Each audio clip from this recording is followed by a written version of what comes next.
Salut, c'est Léo, ça dit quoi? Je pense que vous pouvez entendre là les bombardements dans mon quartier. C'est un bâtiment résidentiel qui est visé.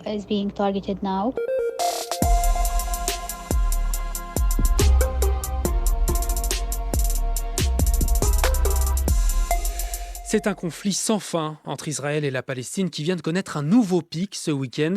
Dans cet épisode, je t'explique tout. Citoyens d'Israël, nous sommes en guerre. Lui, c'est le Premier ministre israélien Benjamin Netanyahou qui s'exprimait samedi à la télévision après une attaque surprise et inédite menée par la branche armée du Hamas en Israël. Le bilan s'élève pour le moment à plus de 1100 morts, 700 côté israélien, 400 chez les Palestiniens, la plupart sont civils. Alors Israël, Palestine, Gaza, Hamas, ce sont des mots qui reviennent souvent dans l'actu. Et donc je vais te mettre des liens sur la page Sadikoua de franceinfo.fr, mais je te résume aussi ici ce qu'il faut savoir, parce que c'est un conflit qui dure depuis 70 ans et la fin de la Seconde Guerre mondiale, quand les Nations Unies ont permis la création d'un État juif sur les terres palestiniennes, qui étaient à ce moment-là habitées par une population arabe. Aujourd'hui, arabes et juifs se disputent toujours la région, et notamment la bande de Gaza, un tout petit territoire de 40 km de long au bord de la Méditerranée, entouré d'un mur et de barbelés et administré par le Hamas, un mouvement islamiste considéré comme terroriste par les États-Unis et l'Union européenne. C'est ce Hamas qui a lancé ses combattants frapper Israël samedi, faisant des centaines de victimes, notamment dans un festival de musique électronique, le Nova Festival. Sur cette vidéo, partagée par un festivalier sur TikTok, on voit des dizaines de jeunes danser au petit matin et dans le ciel, des parapentes approcher. La musique s'est arrêtée, laissant place aux explosions, aux coups de feu et à la panique parmi les jeunes Israéliens qui fêtaient la fin des vacances.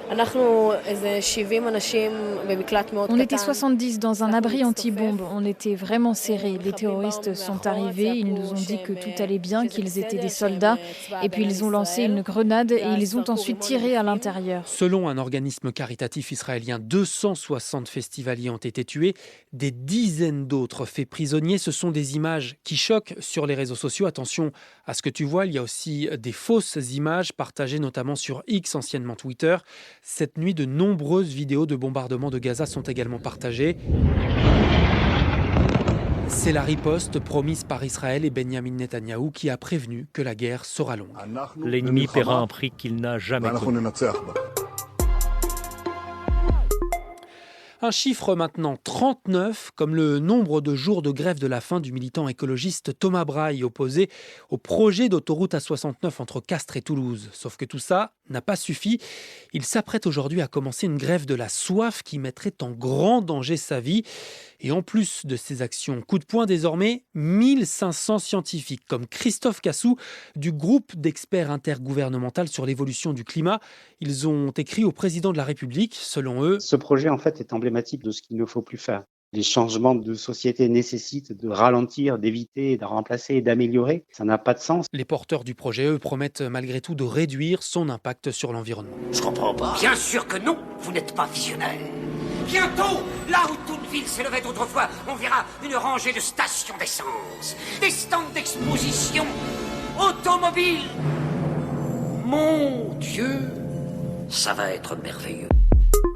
Bon, et sinon ce matin, au lieu de te parler vraiment de foot, je vais encore te parler de supporters en tribune. Enfin, pas vraiment de supporters. Comment il l'appelle, le président de Montpellier ? Une espèce de connard. Bah ouais, Laurent Nicolin, bien énervé contre certains ultras qui vont peut-être faire perdre son équipe sur tapis vert, alors qu'elle gagnait 4-2 contre Clermont dimanche, jusqu'à ce que le match soit arrêté à cause d'un pétard jeté sur le gardien clermontois. C'est un sentiment de dégoût et qu'une espèce de connard jette un truc de la tribune, ouais, c'est pénible et surnaturel, quoi. En rugby, on connaît maintenant toutes les affiches des quarts de finale de la Coupe du Monde. Ce sera Pays de Galles-Argentine et Irlande-Nouvelle-Zélande samedi, puis Angleterre-Fidji et France-Afrique du Sud dimanche. Les Bleus qui croisent les doigts ce matin puisque leur capitaine Antoine Dupont a rendez-vous chez son chirurgien. 18 jours après sa fracture de la mâchoire, on va savoir s'il pourra vraiment rejouer dans cette Coupe du Monde. Et puis si tu n'as pas eu tes billets pour les Jeux Olympiques de Paris cet été, tu peux peut-être te rattraper avec les Jeux Paralympiques. Avec des tarifs très accessibles à partir de 15 €. 2 800 000 billets sont mis en vente à partir de ce lundi à 10h. Et l'objectif du patron du comité d'organisation des Jeux, Tony Estanguet, c'est que tout soit vendu. On sait maintenant que sur les Jeux Olympiques, ce sera plein, parce que il y a eu un énorme engouement sur la billetterie olympique. On a envie aussi qu'il y ait une belle ferveur populaire pour ces Jeux paralympiques. Rendez-vous sur ticket.paris2024.org. Pourquoi pas pour aller voir du rugby fauteuil, moi ça me tente bien. Première arrivée, premier servi. C'était Léo de France Info. Allez, ciao.